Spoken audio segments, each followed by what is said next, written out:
Hello and everyone, and welcome back to this episode of Women's Cricket Chat. You've got me, Georgie, joined by Alex as always, and we've got a superstar Australian for you today. Yes, we actually do let them on the podcast, even in an series. I mean, I wouldn't let my flatmate use Aussie shampoo, but Erin Burns, the podcast, you're allowed on. I'll just have split ends instead of using the nice shampoo, but you're an Aussie we're happy to have.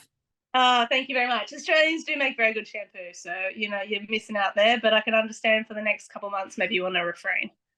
Yeah, and so fresh from game for the Sparks today, how much are you enjoying playing over here for the Sparks as part of the Charlotte Edwards Cup Rachel Hey-Ho Flint, and what enticed you to come on over?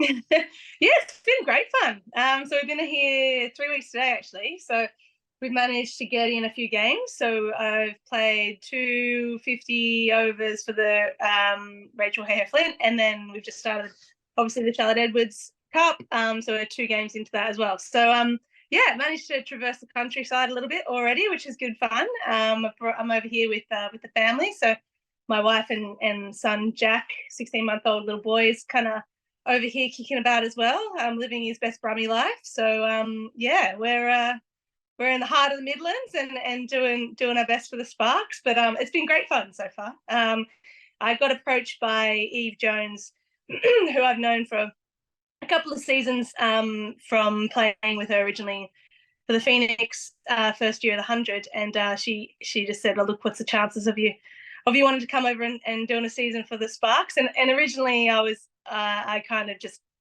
shelved it, just primarily because obviously it's a lot of time away from home, and wasn't sure, obviously with a young family, how that would pan out. But my wife Anna was just back at work. She's a school teacher, so she was just back doing 2 days a week casual, so she was pretty flexible, and Jack was just in daycare a couple of days, so we're just like, well, why the hell not? So here we are over with your English. I'd say summer. I don't think it's officially summer just yet, however, but we're warming our way into it, so it's been good fun so far. Yeah, so obviously the clocks have gone. So it is technically British summertime, but we don't actually consider it summer until June. Yeah, because that's when the sun kind of comes out. And obviously, having been in Birmingham now for a few seasons, would you consider yourself an honorary Brummie, seeing as you know the area quite well due to playing for the Phoenix in the 100 now with Sparks? So we want to know, where's the best places to go in Brum? Well, I think I was the first season of the 100 probably doesn't really count much because, such as COVID life, we weren't really allowed to kind of go out and explore too much. But my other Aussie mate that came out, Katy Mack, and I brought both our bikes out, so we managed to get a bit of pedal power behind us, and we did a couple of day trips out to various places.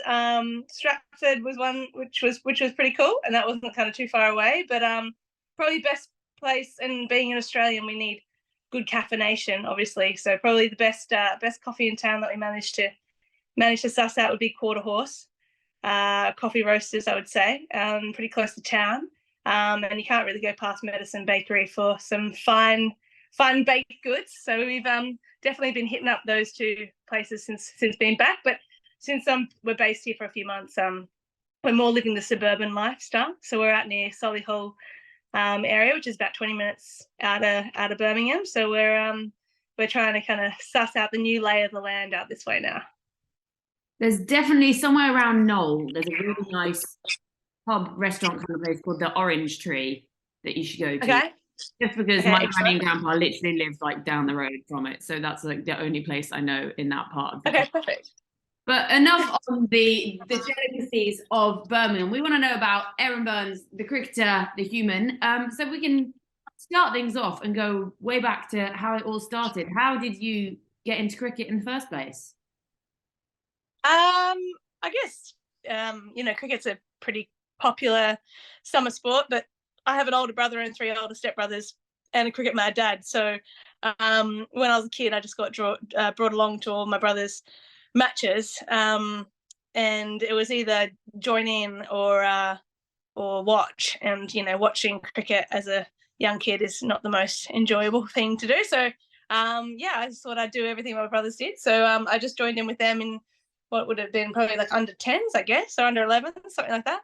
And started playing with them, and then played a bit of school cricket because I just had that experience with my brothers and really liked the game. And then from there, just managed to get in a few representative teams through school, through primary school, and then high school. And then from that, I guess got scouted for the New South Wales set up, and then kind of the ball was rolling from there, I guess. I played all my junior cricket for New South Wales back home with my state program, and then when I came out of those programs, the New South Wales team was just stacked. I think they had 10 or 11 Aussie squad contracted players. So I made the move down to Tassie, it's Tasmania, which has a weather, I would say, akin to the UK at times.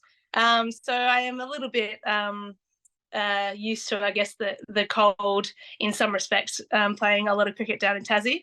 So I was down there for the best part of 7 or 8 seasons, and then made my way back up to New South Wales. And in the meantime, played a bit of stuff with Sixers and a bit of Aussie stuff, and been pretty fortunate to be able to play in New Zealand and obviously UK and more recently in India and all over the shop. So it's it's been a pretty cool progression, I guess, for me to see both sides of the coin. When I first started playing, I wouldn't have been able to tell you one women's cricket player in the world, to now when kind of those kind of big names are kind of mainstream media. It's really cool to see. And you mentioned that you played in sort of all over the world now, and the world is sort of trying to catch up with the Aussies still. They're so far ahead of everyone in the professionalisation, the money put into it. How do you feel that gulf still is between the Aussie and the rest of the world? Yeah, look, I think, I guess just from my very brief experience being over here for this domestic stuff this season, like, I think, one glaring difference is that you have full contracted players for the entire squad in our domestic setup. So we'll have between 15 to 18 players that are fully contracted, depending on the state. So the state has the ability to decide on how many full contracted players they want, but in that there's a minimum standard, and it's essentially fully paid. So players don't need to have to necessarily juggle, a lot of work, that kind of balance between work and playing and training and all the rest of it. So I guess that's one, very obvious thing. And I know from talking to a lot of the girls over here, obviously, that number of contracted players is certainly going up and up and up, and that's a really, really cool thing. But I think that's definitely something that is quite noticeable, I guess, from the get-go, is that that ability for back home to have an entire team or squad, I guess, fully contracted and able to live and breathe cricket as much as they want to, obviously within reason, is something that certainly, I think, sets Australia apart. I guess the programs in terms of facilities and all that kind of thing, like, you've got some amazing facilities here, and I've certainly been able to be a part of that, and some fantastic support staff and coaching staff and some incredible talent as well. So I'm not sure if there's any one particular kind of thing that kind of stands out, but certainly that ability to put more money into the women's game and lift that up from the ground up, I guess, as well, has been pretty cool to see from an Aussie point of view. And having been part of the women's game for a long time, what are some of the differences that have happened during your time playing women's cricket, obviously other than contracts for all Aussie players? Where do you start, I guess? As you mentioned, I'm no spring chicken, so I've certainly been around for a little while. So, look, from when I first started, I guess if you take it outside of junior cricket, I think my first season, we got allowances, we got food allowances, and we got our travel and accommodation paid for. But that was it. So certainly not a career path. It was kind of something that you did for fun and because you love the game, and for the opportunity to push yourself and potentially kind of get to that higher level. But it certainly wasn't anything that was seen to be a future career path.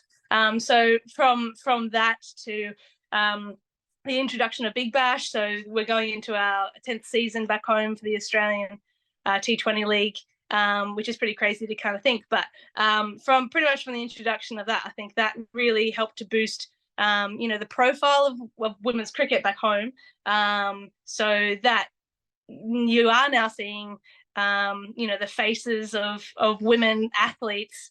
And obviously I'm speaking mostly from a cricket point of view, but across the board, whether it be football, sorry, I was about to say soccer, God forbid, football, netball, obviously back home, Aussie rules, which is a type of football league as well. It's really, really, like, it's honestly night and day. Like it was something that kind of operated in the background of consciousness of the media when I first started, and now, for me, I guess kind of certainly a highlight of my career is being on stage with Katy Perry after the T20 World Cup and dancing around on stage to 50-odd thousand people who stayed around after the game of a 87,000 people crowd at the MCG. Like, yeah, it's, as I said, it's just kind of gone from strength to strength, and I certainly expect for that to continue as well. And you mentioned that T20 World Cup, which seemed like such a sort of landmark moment, not just for Australian cricket, but for cricket as general. In England, we sort of talk about the 2017 World Cup win as a landmark moment for the English game, but that was quite a global sort of change in opinion across the world, really. What was it like to be part of that Aussie team that then won and then, like you say, got to dance on stage with Katy Perry? Yeah, it was a pretty surreal experience, obviously, but I think throughout the campaign we were just kind of going through the processes. There was obviously a lot of outside noise and a lot of talk about could this be done, and I think the hashtag was fill the G, so there was like a lot of promotion and energy to try and break this world record and to kind of get the MCG packed out. In hindsight, on the eve of COVID kind of breaking out kind of around the world globally. So to number one, it was again very serendipitous. You look at that campaign and so many things could have been so different. In England's right, you guys should have really been in the final. The day of the semi-finals, the games got switched around so that Australia game was on of the later match, and then the India-England game was on earlier. So that game that got washed out, obviously we sat around thinking our game was going to get washed out as well, and then the gods that deem allowed it to happen. So that could have easily changed, and then obviously to have a home team final versus India, which is the biggest cricketing nation in the world, let's be honest, was pretty serendipitous in trying to kind of get that momentum and kind of get the hype of a final of what to be everything that it could be. So to be a part of it, as I said, was kind of like this like a lingering thunderstorm. Like it's in the background, but it's a while off, and you can kind of hear the rumbles every now and then. But everyone seemed pretty kind of set on like just going through their processes, and then once we kind of got to the final, I think everyone, before the game even started, I think breathed a bit of a sigh of relief, being like, oh wow, this is like absolutely incredible to kind of see before a ball had been bowled. Someone sitting on the top tier of the top stand of the MCG is a pretty cool feeling to know that women's cricket or women's sport created this kind of hype and this desire for people to want to witness it firsthand. So yeah, it was a pretty amazing experience. And since then, obviously, so you made your Aussie debut right in 2019. Mm-hmm. It's a very difficult team to break into, to be part of, because there is such a wealth and depth of talent in Australia. How do you manage that one when you know that you could be there or thereabouts? And there's the idea, obviously, we've got the Ashes coming up and the Aussies will all be over here this summer, and then looking ahead to more World Cups coming up over the next few years. How do you focus yourself on just looking at your game and then potentially, hopefully, breaking back into an Aussie side if that were possible? Yeah, I think I've always been someone with the mentality of one day at a time. So certainly when I got the call up for the Aussie stuff in in West Indies 2019, it wasn't on my radar. I'd had a good season with Sixers and a pretty decent season in the WNCL, but I certainly wasn't thinking necessarily that Aussie colours were on the horizon for me, primarily because exactly what you just said. We have such grateful to have such depth and that kind of thing in Australia that it's you never can really kind of count your chickens really in that respect. But yeah, I managed to make my debut over in Antigua and really enjoyed that series. Like, who doesn't love a bit of time on the beach in Antigua and Barbados, right? So yeah, that was pretty cool. And then I guess for me, unfortunately, leading into the World Cup, I had knee surgery to remove a floating body, and then I missed all the warm-up games for the World Cup because my knee was still calming down. And then obviously after the World Cup, COVID happened. So it was kind of like not fantastic timing for me kind of personally. But I guess in terms of, aspirations to represent your country, you can want it as much as you want, but as long as if you're not putting performances on the park, then your likelihood of kind of being able to push for those selections and stuff is zero. So again, I've always been someone that just tries to take one thing at a time, and the opportunity to come over here and play some cricket in the UK, obviously after a few other franchise competitions prior, it was a bit of a no-brainer once I kind of cleared it with work and got a few things to line up with family stuff. So yeah, I'm just at the moment just really enjoying kind of sitting back and enjoying my time over here playing some regional cricket.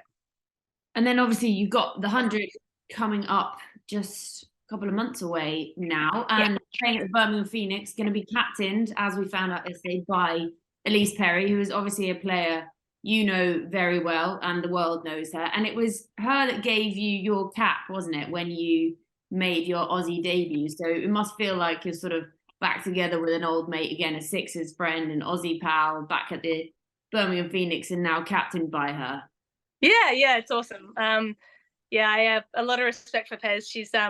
She's obviously an incredible cricketer, but I would say an even better person. So it's a cool, and again, there's something about the Phoenix, and this might be just from the first year as well, and being able to, even though it was a tough year by way of COVID restrictions and things, I think that really bonded that group together. So I feel even kind of coming back into that squad, obviously after not being around that squad last year, I feel like a sense of coming home, so to speak. And Ben Sawyer being the head coach there, who was also head coach for Sixers for a number of seasons, and then now Elise being captain. It's a cool feeling. I kind of feel immediately like pretty comfortable with it. But as I said, also it's you always relish these days when you get to play with people the caliber of Elise, and obviously Sophie and Amy and a bunch of these up and coming young local girls as well. So yeah, really looking forward to. Georgie obviously mentioned earlier about the MCG selling out at capacity 90,000 or whatever it was. Can't remember off the top of my head, which is absolutely mammoth. And with women's sport being on the rise, and with there being a women's FIFA Football World Cup this summer, how excited are you? And what's the coverage been like?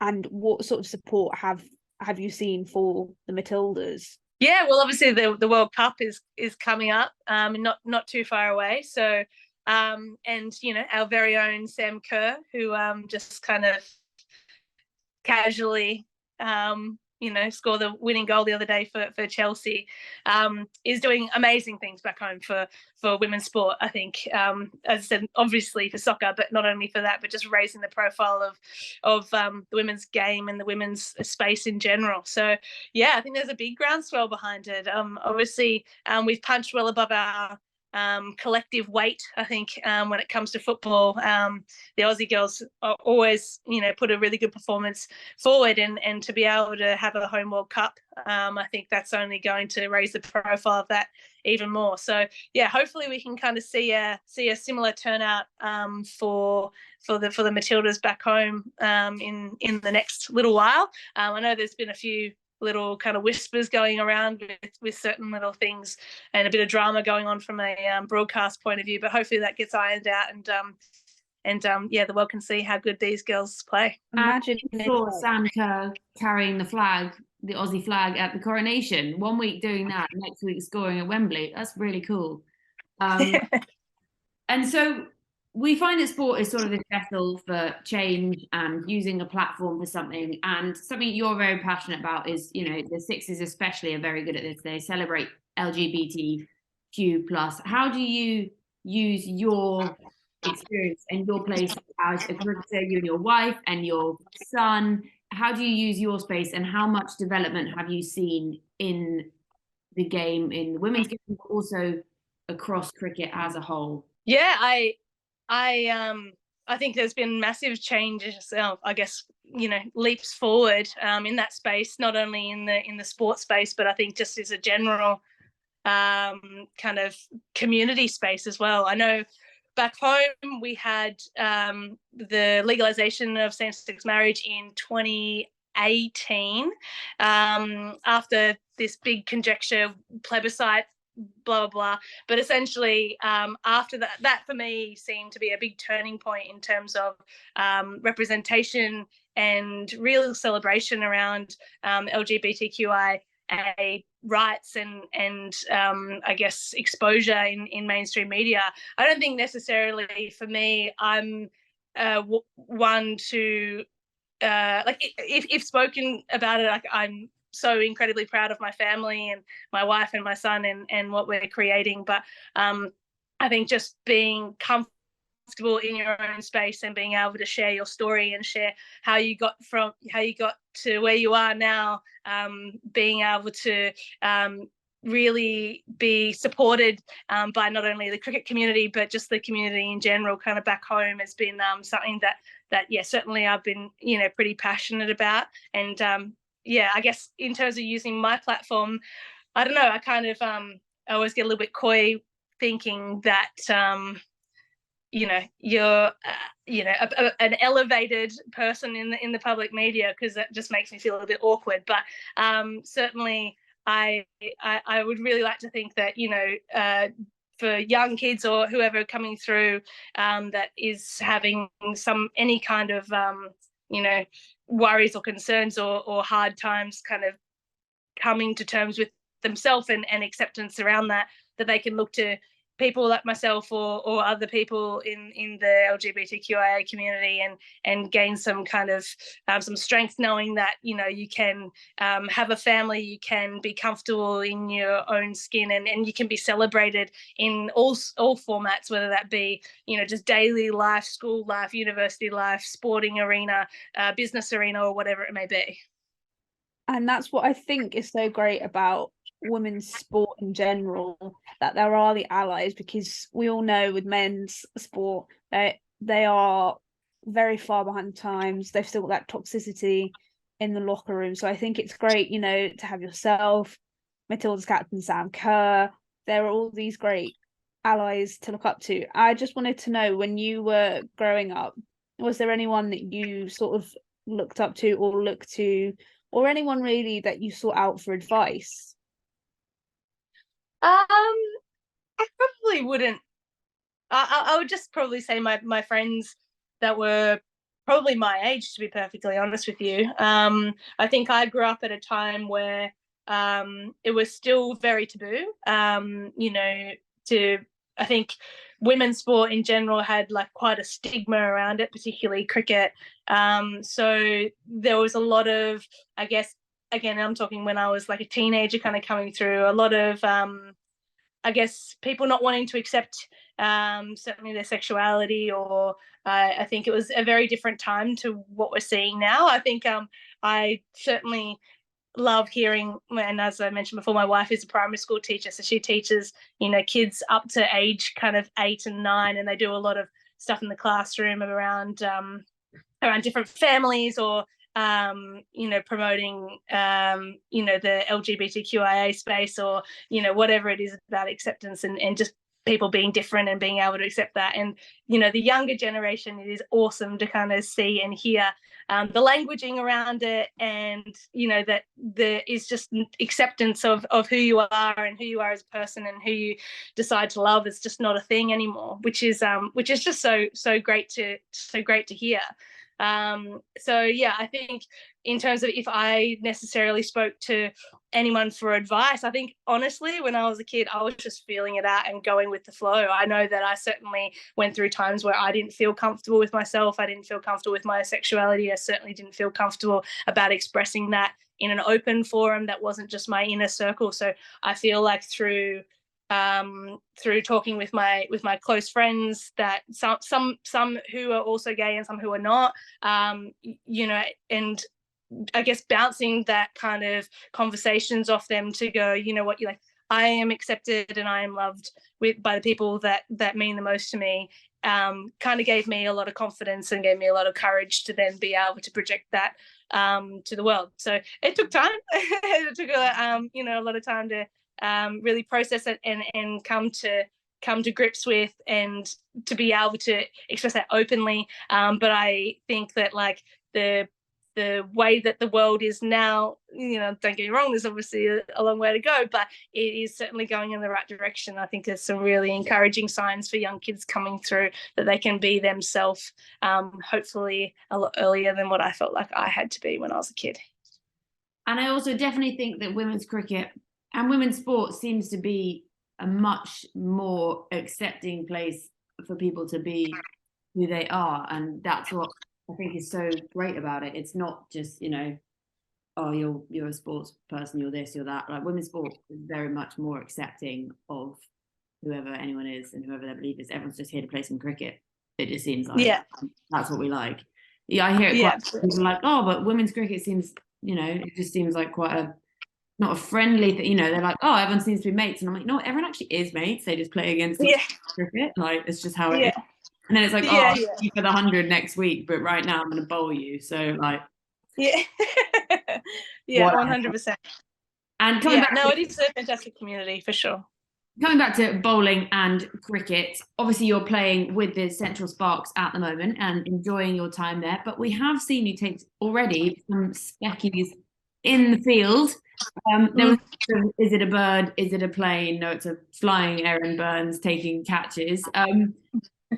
Is that something that has just always been such a big part of your game, being absolute gun in the field, or is it something that you developed over time? Because sometimes it is proper to sing from Wicked, defying gravity.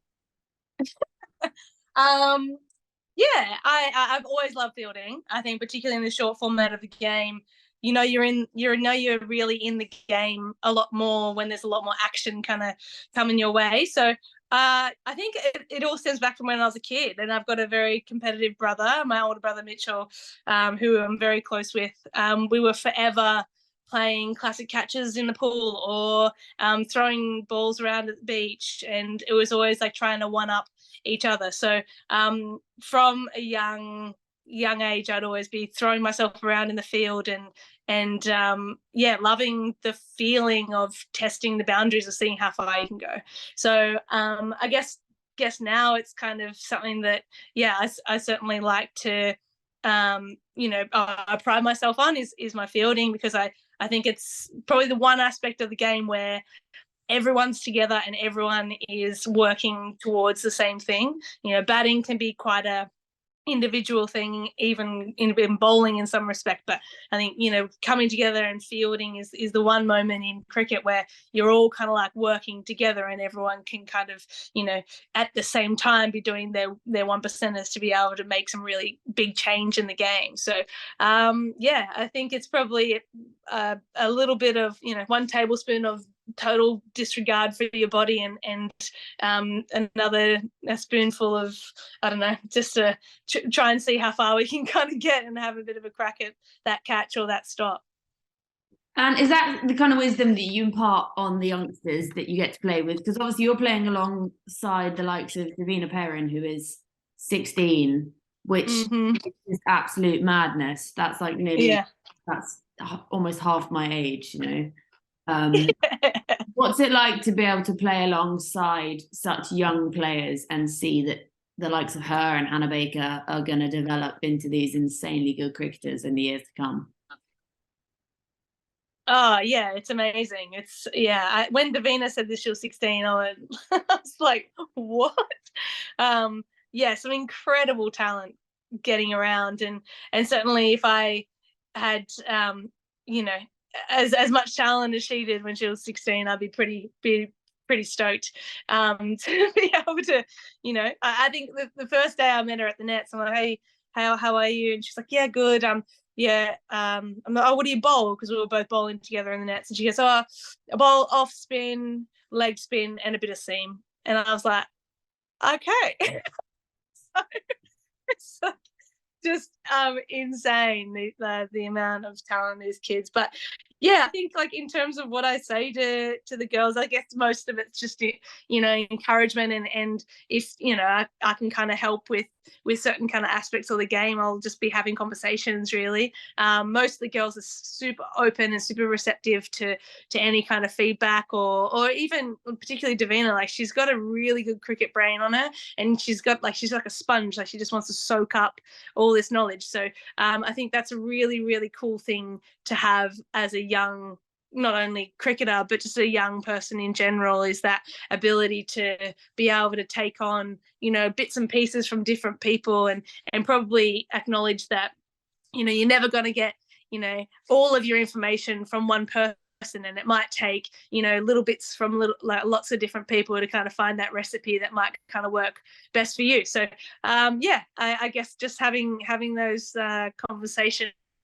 And so talking of the development of youngsters, how much do you think, I mean, you've been part of the 100 now for both seasons so far, how much of an impact do you think that's having on youngsters globally, giving them more of a platform? And then also we have to touch on the WPL as well, and Fair Break, and the opportunities those are all giving to more female cricketers around the world.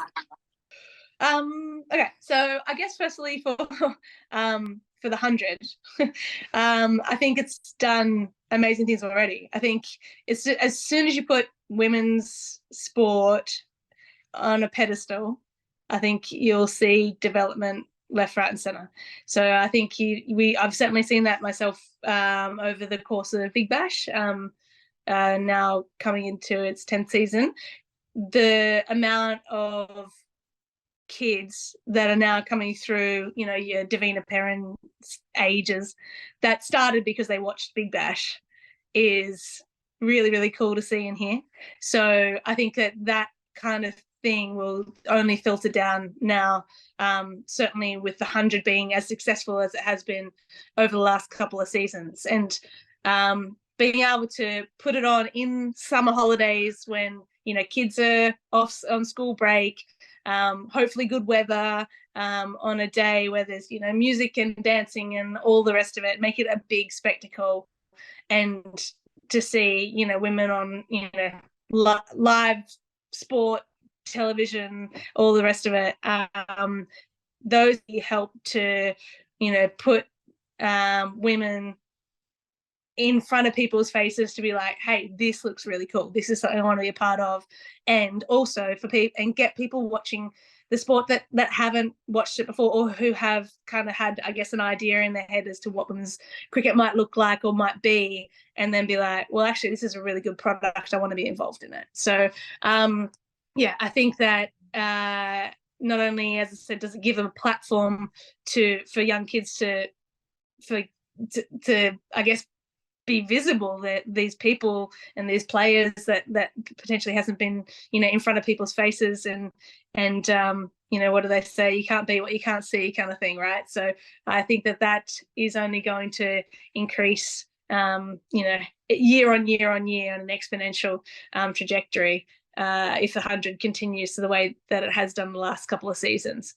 I think in terms of the WPL, it's in and itself is just a whole new beast, isn't it? I think there's been, obviously a lot of chat about it over the last couple of seasons, and what the IPL has done for men's cricket was huge when it started. What a good 14 seasons or something like that ago. So I think to finally have the WPL and see how well it was received, and the hype about it over in India, obviously, but worldwide was pretty amazing. And to I guess to be a part of it and to see everything that was India cricket like come together in this one moment, and to really kind of like celebrate, the female game and just like female athletes over there was incredible. So that, I think those two kind of things are very different.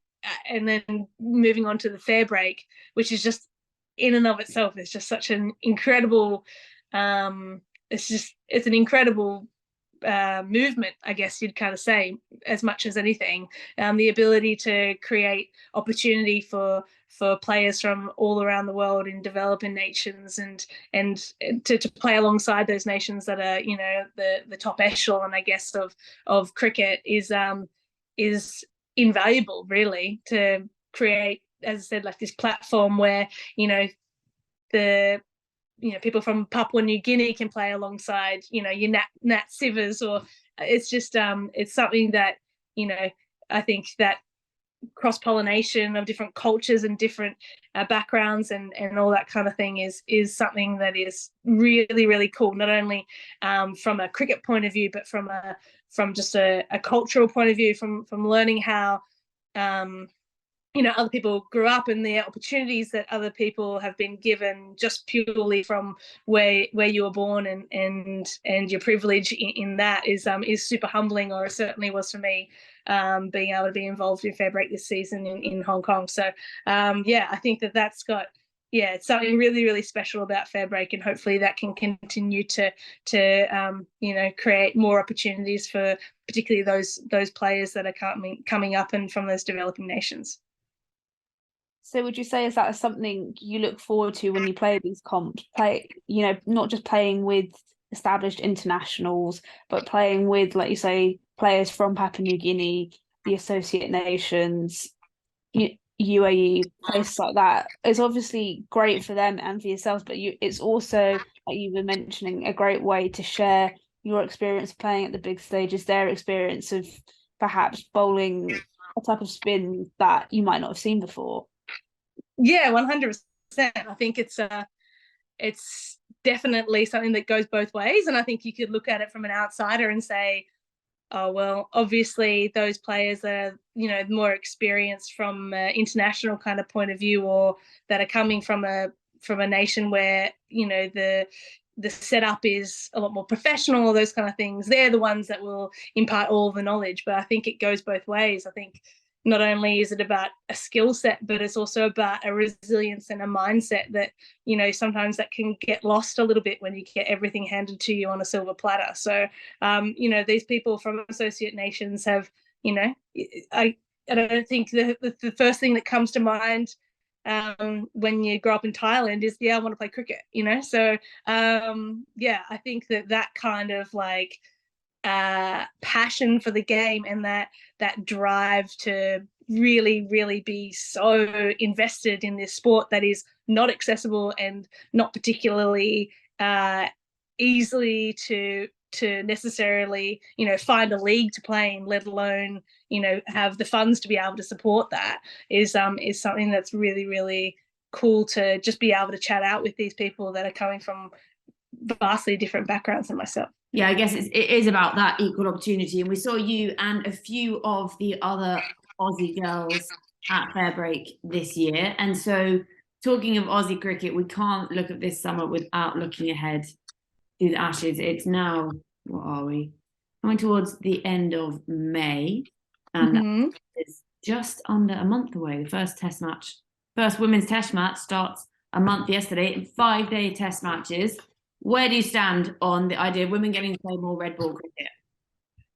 Oh, I'm massively for it. And it's a no-brainer for me, the fact that we can have 5-day test matches. Like, the amount of times that and particularly being in England, right? Like if there's a day of rain, then you're almost guaranteed in the result. So I think number one, the first 5-day test match is a massive milestone, and hopefully that continues. So hopefully that's the new benchmark, because as we saw last year in Canberra for the 4-day test down there, which was an absolute cracker of a test match. Had that had an option to go to 5 days, then we certainly would have had a result. So I think that's hopefully the way forward, that there's more red ball that comes into the women's game. I think traditionally, perhaps the mindset was that, females can't handle that kind of amount of workload or whatever it may be. But hopefully now that mindset is now changing, and we can go back to an actual, hopefully an Ashes series with 3 tests and maybe a couple of short format games. But I think that's a really, really exciting thing. Obviously, not only the 5-day kind of test, but the potential that there could be more test matches on the horizon. I honestly think my sleep schedule when that Ashes is on is just completely out of kilter. You just sort of get to that point, you're like, right, men's Ashes started, I'm now nocturnal. I would like to my flatmates about midnight. Like, okay, good night. And I'm like, well, I'm just going to start watching the cricket now. And then like, well, that's it, because one's French and one's Finnish as well, so they don't know what I'm doing, what's going on. And I tried to play cricket, and it was like midnight. I think Rory Burns was out before, and I was like, just go to bed. I'm going to be grumpy. Just go to bed. And then when the women's is on as well, and then that test match, I was like, I haven't had any sleep. So I'm relieved it's over in England. Yes. Am I right? And then there'll be an Australian A team alongside. Yeah. So do you know when any of these kind of information will be announced for us to have a ponder over? Yeah, I'm not entirely sure. I was talking to a few of the girls just at Sparks obviously today, and asking if they know when ECB is announcing Ashes series, Ashes selections for both the first 11 and the second 11. But nothing has been revealed as yet. But yeah, so I think that there's certainly a 3-day warm-up game. I think the Aussie A girls play England and vice versa. So the England A girls will play Australia in the lead up to the test. And then a few kind of matches against Aussie A's, England A. And then I'm assuming, obviously, there will be a couple of games going on whilst the actual Ashes series is happening, and with potentially a few girls filtering back and forth across the squads, potentially, I guess, because obviously there's 3 formats, right? So I think watch this space. Surely it can't be too far away, because I feel like we're nearly there, but we'll hopefully find out soon enough. And who do you have your eye on? You're obviously over here in England. You've seen a lot of the England girls around. Who do you think will be a key player when it comes to England? Obviously, you spent a lot of time with the likes of Sophie Eccleston. You've been at sixes with her. She's always a big game player.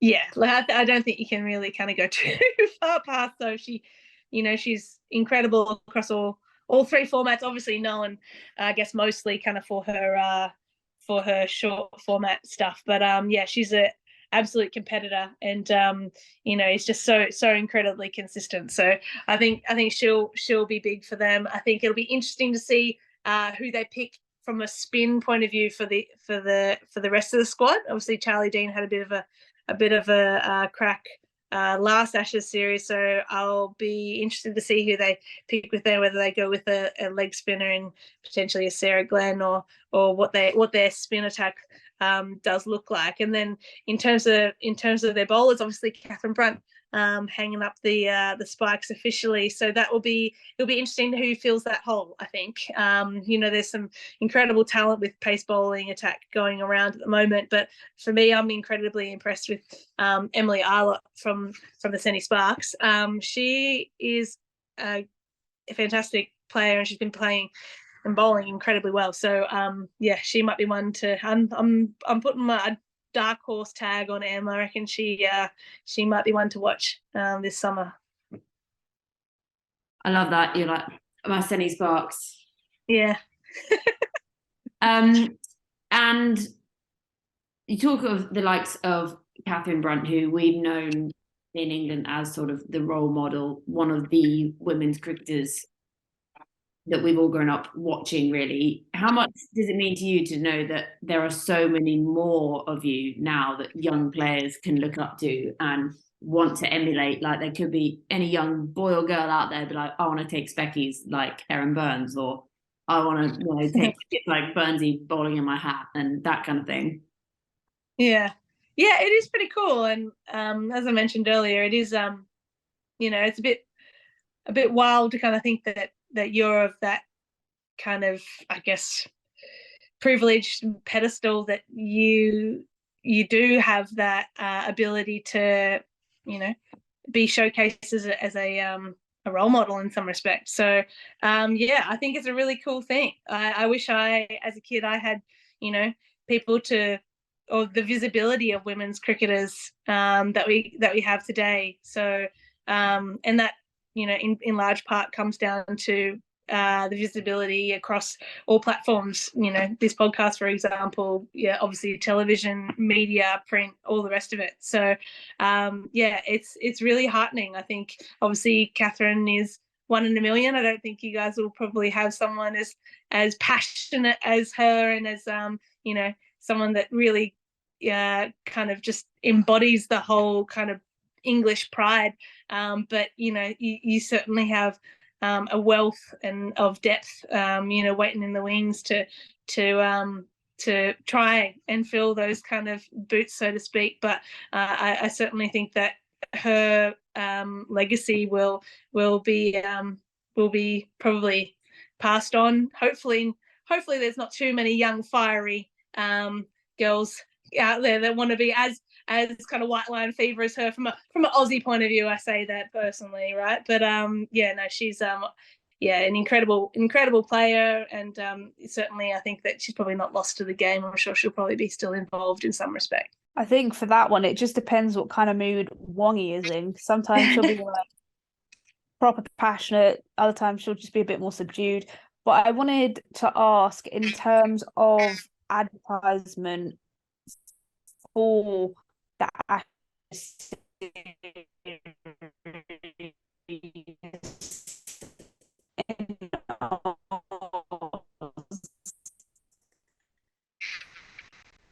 obviously in England, the ECB have made there's certainly a lot of like television advertisements with both the girls and the guys involved. Lisa Healy is usually on there with a couple of the boys, or certainly Elise Perry gets a big gander as well in a lot of those advertising campaigns. But I think that there's been a big push to try and kind of create a one club kind of mentality in some respects from a Cricket Australia standpoint.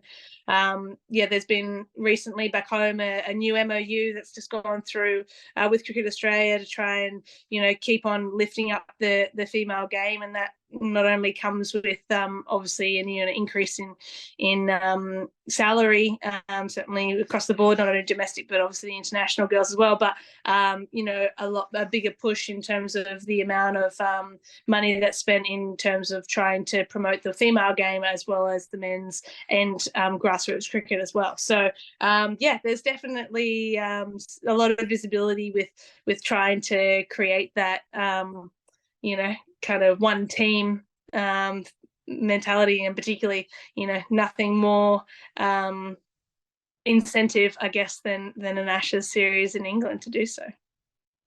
I think that's also something that's filtering down finally onto more of the men's side. It's difficult because the likes of Thunder and Lancashire are so intrinsically linked that it is almost one club anyway. It's difficult at Sparks because you're not necessarily Warwickshire or Birmingham, but they do seem to be getting on board. Obviously, you've got double headers going on, which is really exciting to be able to play at Edgbaston in a double header.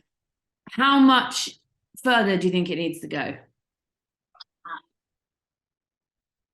With the regional stuff? With just the whole idea of men's cricket embracing women's cricket and just celebrating it for what it is, rather than it being such a separate entity. Yeah, like I would quite like, and I guess it's traditionally a little bit hard. Well, certainly at home, if you look at Big Bash, for example, because they're separate seasons. Obviously, if you look at an international schedule, they're different schedules. So apart from obviously when the Aussies tour England for this kind of Ashes series. So I think just trying to, I guess, expose both programs together, I think from an early stage, certainly kind of even in grassroots and in pathways kind of programs, having the boys coaches coaching the women and the women's coaches coaching some of the men. I think that would do wonders, because again, like I kind of touched on, I guess, a little bit earlier, I think sometimes, and I'm not sure again about it in England, but women's coaches get earmarked with, oh, you're a women's coach, and the same thing in the men's space. So I think, that kind of just kind of mentality changes and I guess tactically thinking about different things and imparting that across both women and the men can be quite beneficial. And then even just creating a little bit more, I don't know if a buddy system is a right kind of like term, but yeah, trying to kind of like create a bit more cohesiveness and I guess continuity as one club. Like, it's all well and good to do these like token kind of, oh, we're all here together for the launch of blah, and then you all sit on different tables and you all do different, like, you're all kind of quite segregated anyway. But I think really trying to create relationships means that you actually have to spend time. And obviously when you're in your own squad, then you spend time. But if you can kind of create a little bit more consistency with, having a bit more to do with the men's space and the women's space, vice versa, that would be a really, really cool thing to, I guess, create a little bit more of a cohesive kind of unit. And as you said, like a one club vibe or culture. Yeah, I mean, I can't say I'd ever want to be playing mixed at this kind of level. Thank you very much. I don't need to be facing Mitch Stark with the ball, but either. I like the idea of it crossing over, but I don't need to be across the line together unless they've had many, many beers, and I haven't. I think that's how I would go with it. But enough of the serious stuff, because I feel like we've kept you forever, and you've also played a game today. So thank you so much for coming on. We always like to round off with a few sort of quick fire, more fun questions. And one we like to start with usually is, what's your favourite item at a cricket tee? At a cricket what? Cricket tea, like English, we have afternoon tea, which is always like, Victoria sponge, little quiches, sausage rolls. Oh, right. Yeah, okay. I just don't know if this is a thing you do in Australia very much, but no, we don't do that. We don't do that. We're usually pretty bad with catering, to be perfectly honest. There might be a bag of chips and a couple of beers, but at a cricket tee, well, I like that you imitated the English like cricket tea. Cricket tea. I am a bit of a sucker for scone, jam and cream. I don't think you can go really kind of too far past that. Yeah, we'll give you that. You can have that one. Yeah. Thank you. Appreciate it. Yeah. You can take it back to Australia with you, though. You can keep your what is it? Your jats, although jats actually are next level snack. Jats are fantastic, and I've been to all the supermarkets, and you guys don't do jats, and it's really a sad thing. There's actually like an Aussie cafe quite near where I live, so I will frequent it, and next time I'm at one of your games, I'll come armed with boxes of jats and just like. That would be fantastic. I would appreciate that. That's okay. I got you. Thank you. Another favourite on the pod is, what is your favourite sledge, either that you've heard or that you've used? This is a hard one for me because I don't sledge, and I don't know. We don't really kind of like. This is really lame, but like I don't think like women's cricketers really sledge much. I'm honestly drawing a blank because I cannot even kind of think of anything right now. I think sometimes I think sometimes girls sort of sledge almost for more fun. They try and pick the cheesiest ones ever. We used to always send those bears to Wales. which I guess you could use in Australia, send those bales to New South Wales. Oh, right. Yeah. It's like the stumps the hunger, give them a cherry, that kind of thing. Yeah. Nice. Yeah. I don't know if I'd classify that as a sledge, but yeah, I know what you mean. I think it's more girl sledging. I hate saying things Yeah. is something, but that is girly sledging. Yeah. And we'll go. Yeah. Totally. Yeah. If you didn't play cricket, what would you want to do? Any job? Any job ever, I'd probably want to be a professional surfer on the world surfing circuit. Yeah. How good are you at surfing? Not that good, but good enough to hold my own, but not that good. Interesting. That'd be a cool job. Wongi wanted to be a weather woman, so. Yeah, no. You want to either do that or maybe a food critic. That'd be pretty cool. What, a bit like John Torode, a la, what is it, MasterChef? Oh, yeah. We've got a guy. Yeah. Like, yeah, MasterChef style, that'd be good. As long as it's good food and you're getting paid to eat it, that'd be great. Yeah, I suppose there are worse things to be doing. Yeah, you've thought this one through. I like it. What was the last TV series you binge watched? Queer Eye for the straight cut. No, Queer Eye. It's just Queer Eye now. Queer Eye. Nice. Good choice. Oh my God, so good. It's just such a good feel-good series, you know? Yeah, I have that with this. You know, when Fair enough. like really shit ones and people don't really get why you watch it. Queer Eye at least is good. Sometimes you watch terrible stuff, you're like, it's just feel good, you know? Like, it's a really rubbish film, but I like it. Yeah.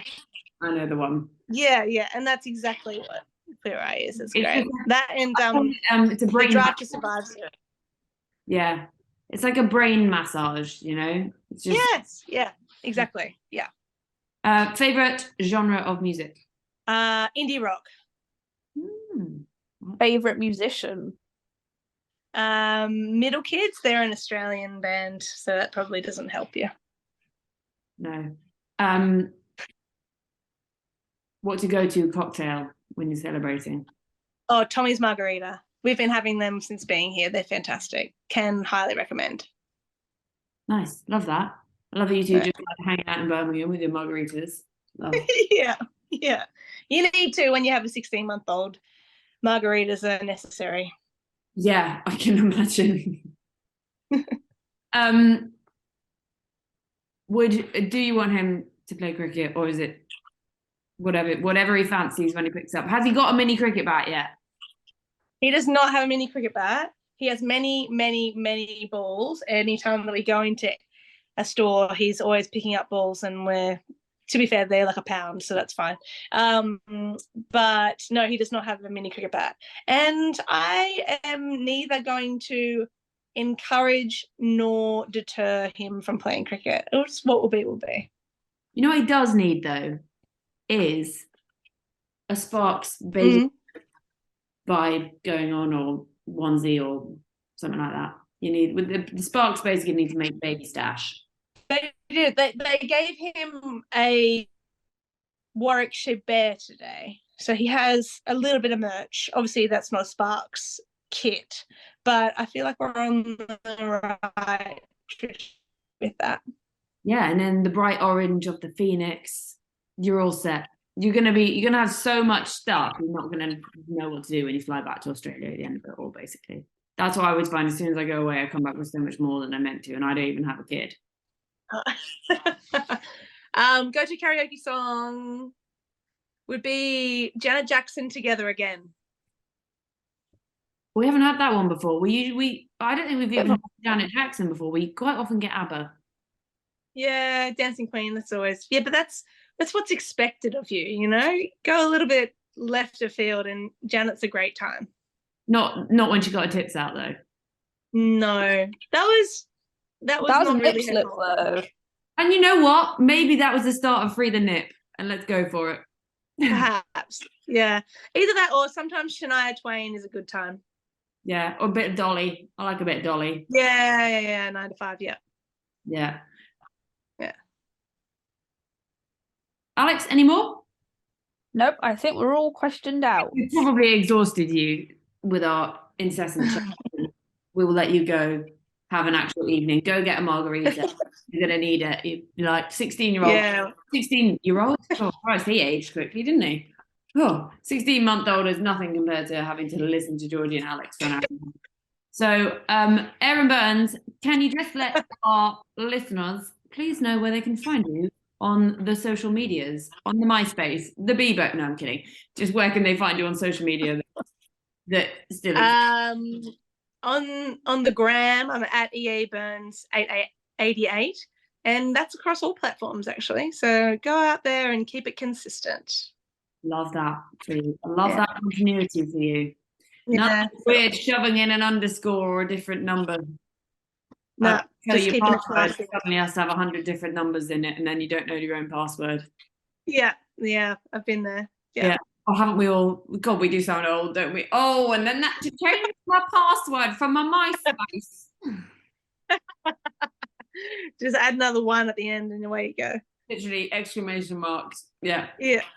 But thank you so much for joining us. It's been fab to chat to you, and we look forward to seeing what you do with the Sparks, with the Phoenix, what's going on Aussie cricket wise this upcoming summer, and keep doing your thing, and we'll keep watching you take speckies, take wickets, and hit runs. Beauty. Awesome. Thanks so much, guys. Appreciate having me.